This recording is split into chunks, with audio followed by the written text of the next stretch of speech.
Hello दोस्तों, स्वागत है आपके मेरे चैनल पे। और आज मैं बात करूंगा डीएनपी के फुल मोड ऑफ एक्शन के बारे में, कैसे ओवरऑल डीएनपी काम करता है और कैसे जब उसको लेते हैं तो क्या प्रिकॉशंस रखनी चाहिए, इसके बारे में बात करूंगा।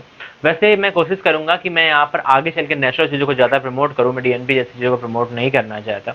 लेकिन अब चूंकि कुछ लोगों को नॉलेज चाहिए होता है, क्योंकि वो एनी वे यूज़ करेंगे ही करेंगे, तो उनको यूज़ करने का तरीका पता होना चाहिए, तो इसलिए मैं ये चीज़ बताने जा रहा हूँ। ठीक है, तो कैसे होता है देखो, इसके बारे में बताऊँ। पहली बात, मोड ऑफ एक्शन की बात करें कि डीएनपी कैसे काम करती है, तो उसके मैं बात करूंगा। क्योंकि अनकपलिंग एजेंट है, क्या करती है बेसिकली, जैसे आपकी एटीपी के थ्रू बॉडी एनर्जी बनाती है, तो ये उसको अनकपल करती है। तो ये आपकी बॉडी जो नॉर्मली एटीपी के थ्रू एनर्जी बनाती है वो बना नहीं पाती है इसलिए, तो ज़्यादा अमाउंट में एटीपी की नीड होती है उतनी एनर्जी, सेम एनर्जी बनाने के लिए। तो क्या होता है, जब ज़्यादा अमाउंट में एनर्जी की नीड होगी तो बॉडी सिर्फ जो आप खाना खा रहे हो उससे नहीं, बल्कि आपके फैट स्टोर से भी एटीपी उठाने लगती है, और उसके से भी एटीपी उठाकर अपनी नीड को पूरा करती है। इस तरीके से जो डीएनपी का फैट लॉस प्रोसेस है वो स्टार्ट होता है। अब जो डीएनपी है वो हाईली टॉक्सिक है, इसलिए यूज़ करने की सलाह नहीं दी जाती। यूज़ जो लोग करते हैं वो डीएनपी के एक अलग फॉर्म जो यूज़ करते हैं, और वो भी एक समय था यूएसए में जब ये चीज़ लीगल हुआ करती थी, फैट लॉस के लिए यूज़ हुआ करती थी। 7 ईयर्स तक वो लीगल थी, और उसके बाद में इस चीज़ को डिसकंटिन्यू किया गया क्योंकि लोग इसका अब्यूज़ करने लगे थे। अब होता क्या, जैसे कि एग्जाम्पल ये समझो कि यदि प्रिस्क्राइब डोज है 250 mg की डीएनपी के, तो लोग उसको 500, 700, 1000, 1500, 2000 mg तक यूज़ करने लगे थे। एक लड़के का ऐसा केस आया था, 2000 mg ऑफ डीएनपी यूज़ की थी, जिससे उसकी, समझ सकते हो आप, डेथ हो गई थी। ठीक है, तो ऐसे भी और भी कई लोगों ने यूज़ किया। तो कई लोगों को ये चीज़ नहीं पता थी कि वो जब यूज़ करते हैं तो उसके साथ में बहुत सारे एंटीऑक्सीडेंट का यूज़ करना पड़ता है, स्पेशली विटामिन सी का यूज़ करना पड़ता है, विटामिन सी जो होता है। तो क्योंकि बिना इसके यूज़ करने से कई लोगों को कैटरेक्ट की प्रॉब्लम जो है वो देखी गई, मोतियाबिंद की प्रॉब्लम, तो इस तरीके की बहुत सारी प्रॉब्लम हुई। तो इसके लिए कई लोगों ने उससे फिर प्रिकॉशंस ढूंढे और प्रिकॉशन से यूज़ करना चालू किया। कई लोग यूज़ करते हैं, वैसे ऐसा नहीं है कि यही एक रास्ता है जिससे आप फैट लॉस कर सकते हो, लेकिन डीएनपी बाकी जितने फैट बर्नर उन सब कंबाइंड इफेक्ट से भी बहुत ज़्यादा इफेक्ट रखता था, इसलिए उसको यूज़ किया जाता था। आज भी उसकी अवेलेबिलिटी होती है, लेकिन अब वो यूएस अप्रूव्ड नहीं है। ठीक, चलो, तो अब क्या क्या प्रिकॉशंस होते हैं जो लोग यूज़ करते हैं उनके साथ, क्योंकि कुछ लोग अभी भी इसको यूज़ करते हैं और करते हैं, तो प्रिकॉशंस उनको पता होने चाहिए। ठीक है, बेसिकली पहली बात तो ये बहुत ज़्यादा फेक आती है मार्केट में, तो बहुत ही कम लोगों के पास इसका ओरिजिनल का एक्सेस होता है। मोस्टली लोगों के पास ओरिजिनल का एक्सेस नहीं होता है, पहली बात। और जो दूसरी बात कि जिनका ओरिजिनल एक्सेस होता है वो थोड़ी एक्सपेंसिव आती है ये।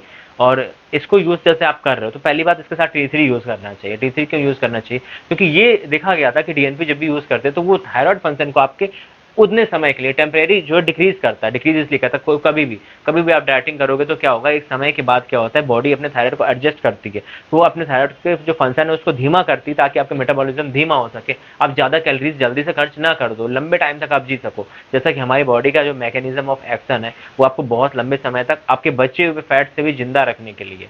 ठीक है, तो आप उसका यूज़ करते हो तो मेटाबॉलिज्म को एडजस्ट करने के लिए बॉडी क्या करती है, थायराइड फंक्शन को ही कम कर देती है। तो उसके लिए थायराइड फंक्शन अलग से, थायराइड की जो मेडिसिन होती है टी3 जो मेडिसिन एक्टिव थायराइड हार्मोन है वो लिया जाता है। तो जब वो लिया जाता है तो उस केस में क्या होता है, वो काउंटर बैलेंस करता है उसको। ठीक है, तो वो कितना लिया जाता है, वैसे 25 mcg टू 50 mcg लिया जाता है। इससे ज़्यादा लेने पर आपको बहुत ज़्यादा भूख लगती है, ये सब चीज़ें भी होती है, तो सर मसल लॉस भी हो सकता है। अब डीएनपी का एक ये चीज़ है कि जो डीएनपी है वो मोस्टली फैट लॉस करती है, मसल लॉस नहीं करती वो। तो जो एटीपी यूज़ करती है वो फैट से यूज़ करती है, मसल से नहीं यूज़ करती। ठीक, अच्छा, आप समझिए। जैसे मैंने बताया कि ये जो है जब आप यूज़ करते हो, तो जब भी आप इस तरह की चीज़ें यूज़ करते हो तो बहुत सारे जो आपको ऐसी चीज़ों की नीड होती है, जो फ्री रेडिकल्स होते हैं आपकी बॉडी में, उनकी आपको नीड होती है। आपको फ्री रेडिकल से लड़ना होता है, मतलब कुल मिला के मैं बात करूँ जो बॉडी में बन रहे हैं, तो आपको बहुत सारे ऐसे एंटी रेडिकल्स मेडिसिन लेनी पड़ती है। या मैं आपको एग्जैक्टली समझाना चाहता हूँ, क्या होता है कि जब भी आप फ्रूट्स यूज़ करते हो या बहुत सारी ऐसी चीज़ों से विटामिन यूज़ करते हो, तो इन सब चीज़ों से जो आपको होता है, आप फ्री रेडिकल से लड़ने की कैपेसिटी डेवलप करते हो तुमने। ठीक, तो क्या करना चाहिए इसके साथ ऐसे करना चाहिए कि जब ये यूज़ किया जाता है तो विटामिन सी लगभग 2000 mg ऑफ विटामिन सी, यानी जो टैबलेट होती है 5 mg विटामिन सी की, ऐसे 4 टैबलेट, और उसके अलावा विटामिन ई। ठीक, विटामिन ई यूज़ करना चाहिए, विटामिन ई की 2 टैबलेट एटलीस्ट। इसके अलावा नैक एक सप्लीमेंट यूज़ किया जाता है जो कई कामों में आता है, वो आपके लीवर को डिटॉक्स करने के भी काम में आता है। ठीक है, और वो आपके जो मैंने बताया जैसे कि बहुत से जो टॉक्सिन्स होते हैं उनसे लड़ने के आपके काम में आता है। ठीक, एंटीऑक्सीडेंट है वो। ठीक है, एंटीऑक्सीडेंट है, तो फ्री रेडिकल से लड़ने के लिए एंटीऑक्सीडेंट काम करते हैं, तो वो एंटीऑक्सीडेंट में काम करता है। तो ये बहुत इंपॉर्टेंट है कि आप जो भी अपने बॉडी में बनने वाले फ्री रेडिकल्स हैं उनसे लड़ने के लिए एंटीऑक्सीडेंट का यूज़ करो, इसमें मस्ट चाहिए। ठीक, तो उसके अलावा अब इसके बाद में और कैसे ध्यान रखना पड़ता है, देखो क्या होता है कई बार बॉडी टेम्परेचर काफ़ी हाई होने लगता है। होता कैसे 250 mg उसका, अब किसी का वेट है मान लो 60 kg 70 kg, हो सकता है उसमें भी वो फैटी हो, भाई गर्ल्स में भी तो होता है ना, ठीक है, हाइट कम है आपका वेट ज़्यादा है तो आप फैटी हो उसमें, और कुछ लोगों को होता है 100 kg 100 kg प्लस। तो इस तरीके से सेम डोज जो होती है अलग अलग पर अलग असर दिखाती है। यदि आपका फैट ज़्यादा है, आपका वेट ज़्यादा है, तो आपके लिए वो डोज कम असर करेगी। वही जिसका फैट कम है या उसका वेट कम है तो उसके लिए वो डोज ज़्यादा असर करेगी, क्योंकि क्या होता है ये पर अमाउंट ऑफ केजी में इसका कितना वॉल्यूम जा रहा है वो डिपेंड करता है, कितने एमजी पर केजी आप ले रहे हो ये डिपेंड करता है। मैं बता नहीं चाह रहा हूँ आपको कितने एमजी पर केजी लेना चाहिए, ऐसा कोई स्टैंडर्ड वो नहीं है, ठीक है। और कुछ लोगों का अपना स्टैंडर्ड एक उन्होंने बना रखा होता है, ठीक है, जैसे 0.5 हो गया, इस तरीके की चीज़, ये सब मैं नहीं बताना चाहता है। सबका कैपेसिटी अपनी अलग अलग होती है, अपनी कैपेसिटी के हिसाब से इंसान को काम करना चाहिए। जो लोग यूज़ करते हैं बेटर ये है कि आप ये यूज़ ना करो, ठीक। दूसरी बात क्या होती है जब इसको यूज़ करते हैं तो डाइट कैसी होनी चाहिए, मैं इसके बारे में बता दूँ, बिल्कुल डिटेल वीडियो होने वाली। तो डाइट ऐसी होनी चाहिए जब भी आप यूज़ करते हो तो इसकी जो डाइट होती है, जो नॉर्मल प्रिस्क्राइब डाइट होती है वो होती है 60% ऑफ फैट, ठीक, 30% of protein and 10% of 60% of carbohydrate, 30% of protein और 10% ऑफ फैट। इस ऐसा होता है क्योंकि क्या होता है कि जब आप कार्ब ले रहे हो, इसके साथ आप कार्ब ले रहे हो तो बॉडी क्या करेगी, उस कार्ब को बर्न कर देगी। तो जो कैलोरीज आपकी खाने से बनने वाली थी वो कैलोरीज स्टोर नहीं होने वाली, प्रोटीन आपको जरूरत है और कार्ब आप फैट बहुत कम लेते हो उसमें।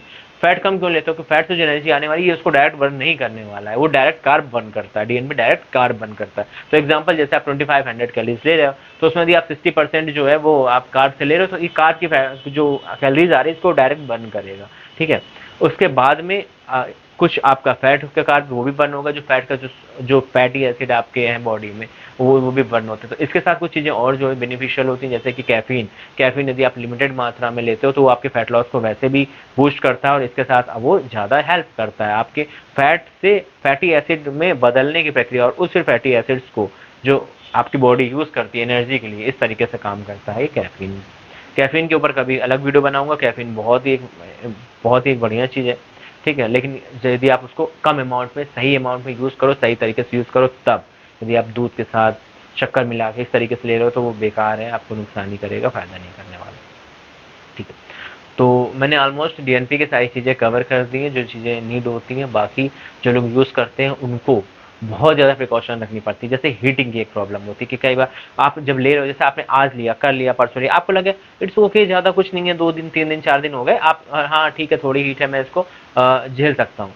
होता क्या है कुछ दिन बाद क्या होता है ये बॉडी में बिल्डअप होने लगता है, ठीक है। आपने 250 mg लिया, उसका हाफ लाइफ 36 आवर्स का होता है, तो अभी आपको 36 आवर में वो सिर्फ 125 mg रिलीज होगा, ठीक है।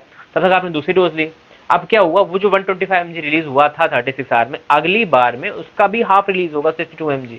तो धीरे धीरे क्या होता है जो पीछे की डोज आती जा रही है वो बिल्डअप होती जाती है, आगे की डोज से मिक्स होती है। तो कुछ टाइम बाद, एक हफ्ते 10 दिन 12 दिन बाद क्या होता है वो आपकी बॉडी में फुल डेवलप होता है, और उस केस में तब आपको असर फील होता है कि अच्छा ये। तो यदि किसी को 2-3-4 दिन यूज किया उसके बाद में उसको लगा कि अरे इफेक्ट कम आ रहा है, नहीं आ रहा है, ठीक है, तो परेशान नहीं होना चाहिए। 10-12 दिन तो आराम से लग जाते हैं आपकी बॉडी में बिल्डअप होने पर, तब तक हो सकता है कि अच्छा। अब क्या हुआ था इसी में भी एक बार कि एक लड़के ने इसको यूज़ करना चालू किया था, और जब उसने यूज़ किया तो ये मैं नहीं जान रहा, मेरा केस नहीं है, यूएस का कोई केस है वो मैं बता रहा हूँ आपको। तो उसने क्या किया, यूज़ किया, अच्छा कुछ नहीं हुआ, उसने दोबारा यूज़ किया तो फिर उसने डोज बढ़ा दी और डोज बढ़ा दी, 2 दिन 3-4 दिन उसने डोज बढ़ा ली। अब जब उसने हिट किया तो उसने ऐसा हिट किया कि उसके बाद किसी भी चीज़ से वो कंट्रोल नहीं कर पाया, खुद को शॉवर खोल दिया, उसने नहा रहा है, गर्मी भयंकर, कंट्रोल नहीं कर पाया, और फिर वो अनकॉन्शियस हो गया, उसको ले जाया गया इमरजेंसी रूम में। आपने देखा है कि वीडियो पड़ी हुई है इसके, यदि आप चाहोगे तो मैं आपको दिखा दूंगा वो वीडियो, जो मुझसे यदि पूछोगे कमेंट में तो मैं बता दूंगा वो वीडियो कौन सी थी।